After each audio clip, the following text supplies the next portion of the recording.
Hello everyone and welcome to my channel. Today I'm gonna show you how to replace a tire properly without breaking or damaging anything. I decided to create this video for my friends who like to use my shop to change their tires on their own, but keep forgetting how to do it. So they end up getting stuck and asking for my help when I don't really have any time to help them. So this video will serve as a guidance, and tire changes should go smoothly from now on. So let's begin. So first of all, we need to deflate the tire by removing the valve. Oh.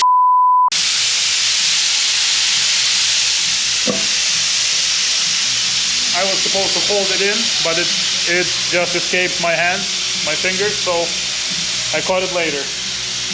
Just make sure you hold it. Alright. So now we break the beads of the tire. We put it like so against the tire machine. Make sure the sensor, if you have a sensor, is not anywhere near the bead breaker, because you're gonna break the sensor along with the bead. So I usually keep the sensor in the up position, and then when I break the second bead on the other side, the opposite position, when I break it, I put the sensor down. You'll see in a second. Okay, one bead is broken. One more. Stupid, come on, not now. No! No!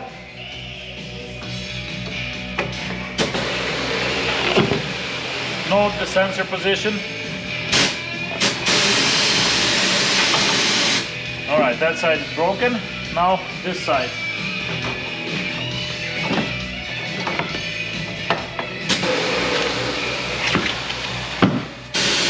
Note the sensor position all the way down, and now we're just flipping it up. Sensor is now up, because you can also break the sensor from this side if you push it far enough.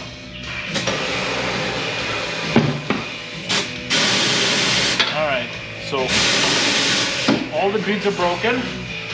Now we can put our tire on top of this turntable, lock it in there. All the machines would operate differently, so the pedals, I'm not even telling you what they do, because different machines have different pedal positions and whatnot, so it doesn't even matter. All you need to know is you gotta lock it in.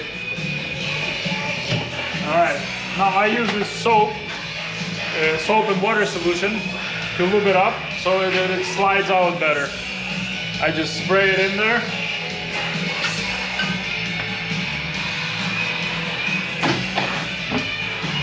It'll slide right out, hopefully. I'll use this one. Oh, by the way, I have just almost made a mistake. The sensor is supposed to be exactly in this position where you're starting to remove the tire, because that's where you're going to pull the tire right above the rim, and it's not gonna press against the sensor because it's already off. So the sensor is not going to be damaged this way. You see? So that's the most sure position for the sensor to be in order to not damage it. Same thing on the other side. Sensor in the same position, roughly the same position, and doing exactly the same thing. Start turning it. That's it. Tires out. Got our new rim in position. We need to clean it up a little bit. Oh, and we're going to have to replace the sensor from that rim because this sensor is missing. So I use steel brush in an angle drill to clean the bead, the rim where the bead sits. It works well for me. You can use whatever you want to clean it. As long as it's clean, it's all good. It's just very convenient to use the brush. I just go around, Clean it all nicely, and it's good to go.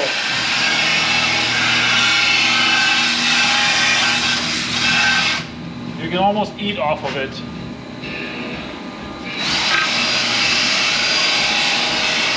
Same at the top.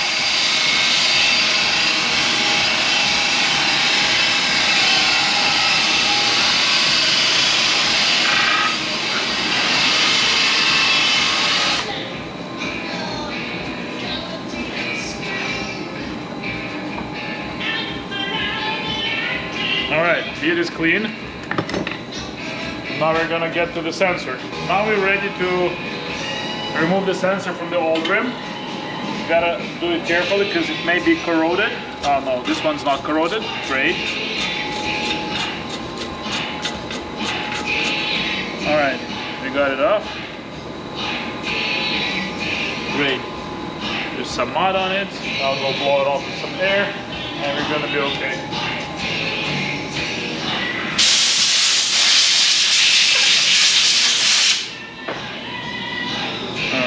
So I like to use some tire lube on the sensor threads because it'll prevent it from corroding and it'll make the seal better.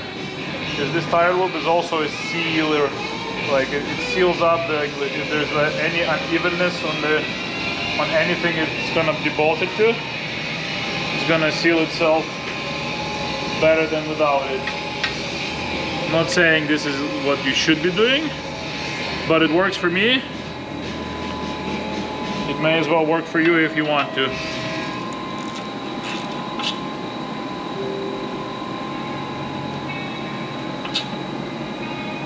Alright. Just snug tight it. I don't remember the spec, probably about 10 newtons. I just do it by hand. Usually I feel it properly. Alright, so that's done. Now the tire, it's got some little bit of debris on itself, so I'll clean it up with the same brush, nothing different.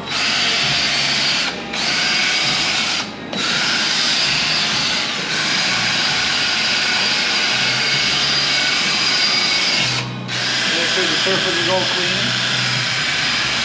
and debris free.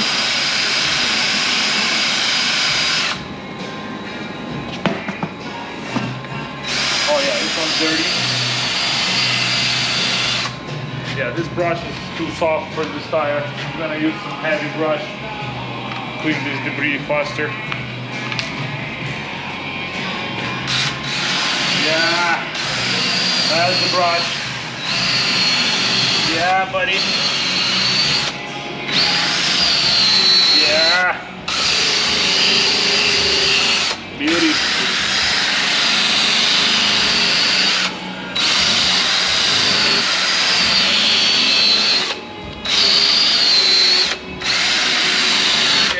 That French guy, Monsieur Debris. Alright. So here I like to position the tire on top of the rim so that it's easy to put the lube on. Now put the lube on both sides, on both beads, so that it's easy to mount it. And then when we move on to the road force balancing, if we do have to rotate the tire in relation to the rim, due to excessive road force, it's going to be much easier to rotate it when this lube is all in there.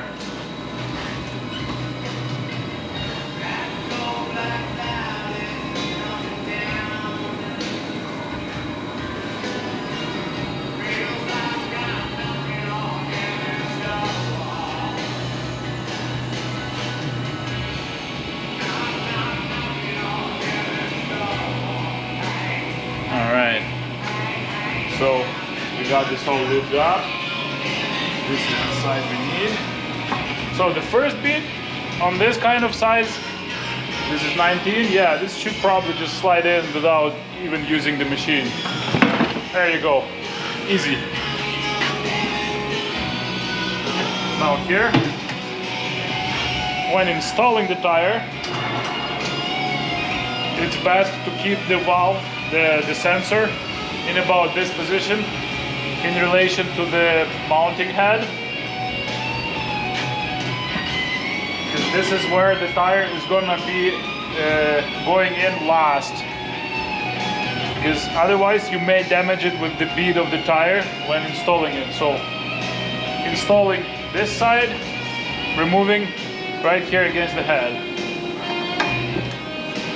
Also, I'll help myself with this tire iron to get the tire right under that rim here. Not here, not here, but right under here. Because the tire doesn't stretch here. It's got a thick metal ring right inside this rubber, right inside this edge, and it's not going to stretch. So you want it under this. We are going to use our helper hand here, because this is low profile. This is a 40 profile tire. It needs some help, so we're gonna use that. Yeah, with this helper, it's gonna be easy. That's it. Or if you have another friend of yours, he can do it instead of this arm, but I have this already on my tire machine. I'll just use that. Alright, so that's done. Now we inflate the tire and go to the road force balancer. And we will see if this tire needs to be rotated in order to achieve the proper road force or not. I hope not, but if it does need it, then you will get to see it.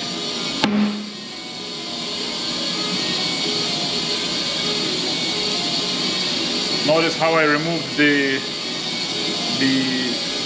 locking jaws from the tire, from the rim. The rim is free now on the machine. The reason I did that is because if the tire inflates and pushes itself off the machine, it can really injure your knee or whatever is close to that thing, because it's gonna just fly out really fast. So don't inflate the tire when it's locked from the inside with these jaws, because you will get injured.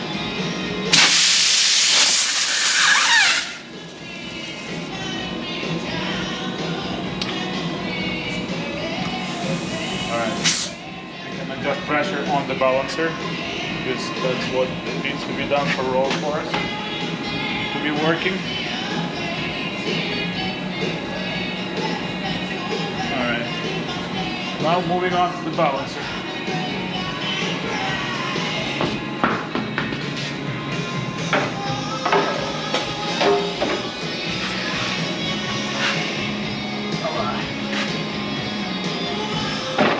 We have this fancy tire lift. I love it. I never have to lift the tires to get them into the balancer anymore. I used to have an old balancer that didn't have this lift, and I'm really enjoying this one now. Oh, it even has this function when I double click this, and it just screws itself in. That's so cool. It's unbelievably cool. So now we start the balancing process. In order to do that, we need to first make sure that the pressure is correct. So we're just plugging it in. Oh, and we got it right on. Alright, so we're closing it. And oh, by the way, we should remove. No, where's oh? We should remove the old base.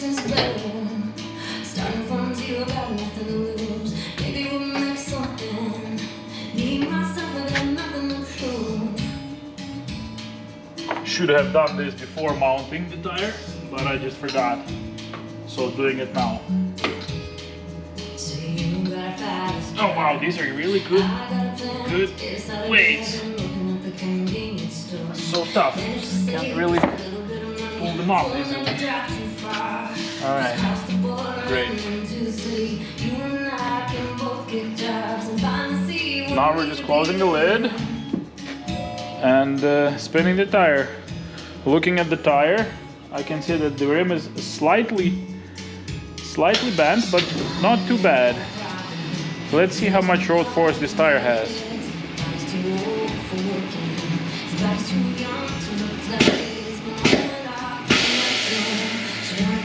Wow, we are within the limits for the road force.